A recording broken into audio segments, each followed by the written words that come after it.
आज हम एक नए विषय पे बात कर रहे हैं दोस्तों। विषय का शीर्षक है हर संघर्षशील व्यक्ति, हर परिश्रम और संघर्ष करने वाला व्यक्ति, उसके अंदर आपको एक जैसे पांडव अज्ञातवास में थे, तो उन्होंने भी हल्के काम किए, छोटे जो उनके स्तर से नीचे थे, लेकिन कब किए? विकट समय में किए थे।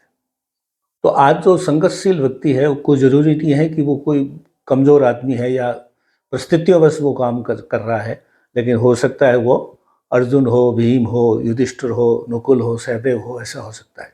तो हर संघर्षशील व्यक्ति को कदर कीजिए, ये आज का विषय है। मैं हूँ अमर सिंह चौहान, अमर लाइफ कंसल्टेंट में आपका स्वागत है। हम कई बार लोगों को देखते हैं, मेहनतकश लोग होते हैं, संघर्ष करते हैं, कमा के खाते हैं, अपने जो है अच्छे तरीक़ों से कमा के खाते हैं, गलत तरीक़ों से नहीं कमा खाते, चाहे भले काम छोटा हो या बड़ा हो। तो उसको कभी आप एक कारस की नज़र से मतलब देखें, उसको हल्का नहीं समझें। उसके परिश्रम को, उसके ईमानदारी को, उसके प्रयास को, उसके संघर्ष को हल्के में न लें।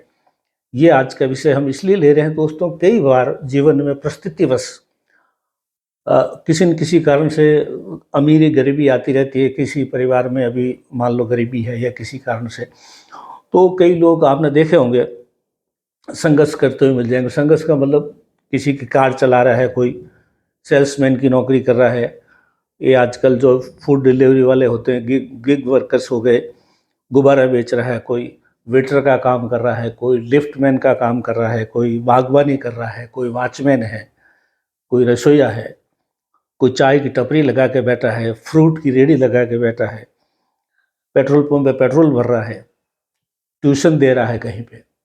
ये जो छोटे छोटे काम करने वाला आदमी है नहीं, इनको आप छोटा मत समझिए। परिस्थितिवश ये संघर्ष कर रहे हैं, लेकिन ये ध्यान रखिए वो कमा के खा रहे हैं, बेईमानी नहीं कर रहे हैं। मेहनत करके कमा के खाना कोई बुरा नहीं है, लेकिन अक्सर समाज में ऐसा एक दृष्टिकोण बन गया है कि ऐसे लोगों को बहुत ही हल्के में समझते हैं। कोई व्यक्ति हल्का नहीं है। धीरूभाई अंबानी पहले पेट्रोल पंप पे पेट्रोल भरते थे, बाद में पेट्रोलियम कंपनियों के मालिक बने, तो किसी आदमी को छोटा मत समझिए।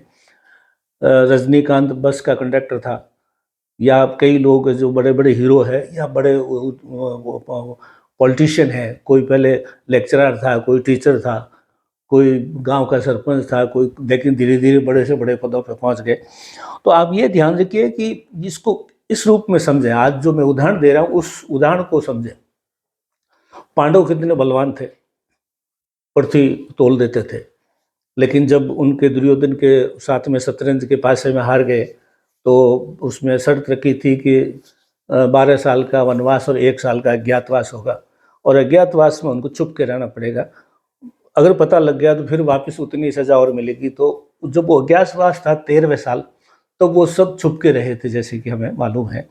युधिष्ठिर, राजा विराट के दरबार में युधिष्ठिर ने, भीम ने, अर्जुन ने, नकुल ने, सहदेव ने अपने अपने पहचान छुपा के और शस्त्रों को एक रख के बिल्कुल साधारण रूप से वहाँ पे नौकरी की। कोई रसोईया बना, कोई राजा की पुत्री को नृत्य सिखा रहा था, कोई जो है राजा के साथ में शतरंज खेल रहा था, या कोई शस्त्र विद्या सिखा रहा था किसी को। ये मतलब उन्होंने मालूम नहीं पड़ने दिया कि वो कौन है। उन्होंने ये काम क्यों किया? परिस्थितियाँ खराब थी इसलिए किया था। तो इन्होंने संघर्ष किया साल भर। उसके बाद में आपको मालूम है, आगे की कथा हम सब जानते ही हैं। तो हर आदमी जो छोटा काम कर रहा है, आपको लग रहा है कि क्या कोई काम है, लेकिन हर आदमी कोई ईमानदारी से मेहनत करके, श्रम करके, बड़े अच्छे ढंग से अपनी नौकरी कर रहा है, चाहे छोटी हो या बड़ी, वो आदमी छुपे हुए पांडव है। वो आदमी अज्ञातवास का पांडव है।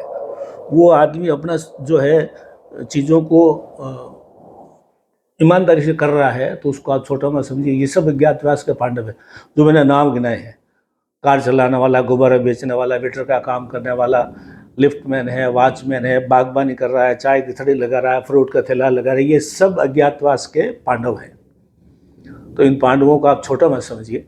इनको जो है अपमानित नजरों से मत देखिए, प्रशंसा करिए। विपरीत हालात में जो काम चोरी चकारी नहीं करता, चोरी चकारी करता है वो खराब है। मेहनत करके खाने में कोई बुराई नहीं है। तो मैं युवाओं से, विशेषकर छात्रों से कहना चाहूँगा, कभी परिस्थिति बस छोटा काम करना पड़ जाए तो उसको हल्का मत लेना। और मैं जो लोग देखने वाले हैं उनको भी मैं ये कहूँगा, आप उनको हल्का मत समझें।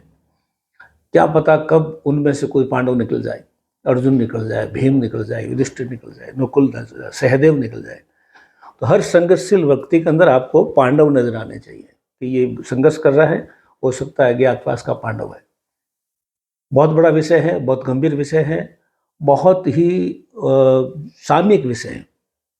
तो मेरा निवेदन है, संघर्ष करने वालों को सैल्यूट कीजिए और अपना मेहनत कशों लोगों को सैल्यूट कीजिए। उनकी ईमानदारी को की प्रशंसा कीजिए कि ईमानदारी से कमा के खा रहा है। हो सकता है कल बड़ा रूप में आपको बड़े पद पे, बड़े प्रतिष्ठा पे, बड़े धनवान के रूप में नजर आ जाए, क्योंकि जब ये संघर्ष से बाहर निकलेंगे तो सब पांडव बन के निकलेंगे। अमर लाइफ कंसल्टेंट में इतना ही दोस्तों, धन्यवाद। हमारे चैनल को लाइक करें, सब्सक्राइब करें और अधिक से अधिक मित्रों को जोड़ें, यही हमारा निवेदन है। धन्यवाद।